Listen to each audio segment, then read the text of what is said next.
একে তো আজকে বন্ধের দিন ছিল, তার উপর ছিল আবার বৃষ্টি। তো বৃষ্টির দিন একটু ভাজা পোড়া খেতে সবারই ইচ্ছা করে, এবং সেই ইচ্ছা থেকে রাতে বাইরে খাবার জন্য বের হয়েছিলাম। রাতের খাবারটা বাইরে খাবো, কিন্তু এসে পড়েছি বিপাকে, কারণ মনে হচ্ছিল যে বাসায় আর কেউ নাই, সবাই রাতে খাবার বাইরে খাওয়ার জন্য আজকে বাইরে চলে এসেছে। প্রতিটি দোকানে দোকানে এত এত ভিড় ছিল, বসার কোনো জায়গা ছিল না, যার জন্য আমরা বাইরে বসে অনেকক্ষণ অপেক্ষা করেছি এবং আমাদের অর্ডারটা বাইরে নিয়ে গিয়েছিল। তবে একদিক দিয়ে ভালো যে আমাদের ভিতরে যে খাবারের জন্য অনেকক্ষণ বসে থাকতে হয়নি।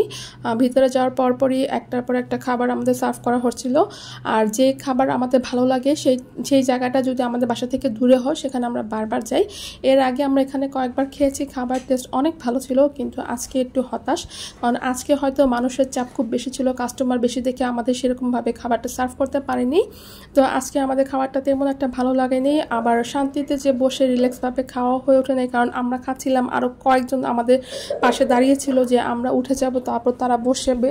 এই জন্য খুব তাড়াহুড়া করে খেয়ে চলে আসতে হয়েছে। আজকের মতো বিদায় নিচ্ছি, চলে আসবো নতুন কোনো ভিডিও নিয়ে। সেই পর্যন্ত পেজে কমেন্ট করবেন, লাইক করবেন এবং পেজে ফলো দিয়ে অবশ্যই আমার সঙ্গেই থাকবেন। আল্লাহ হাফেজ।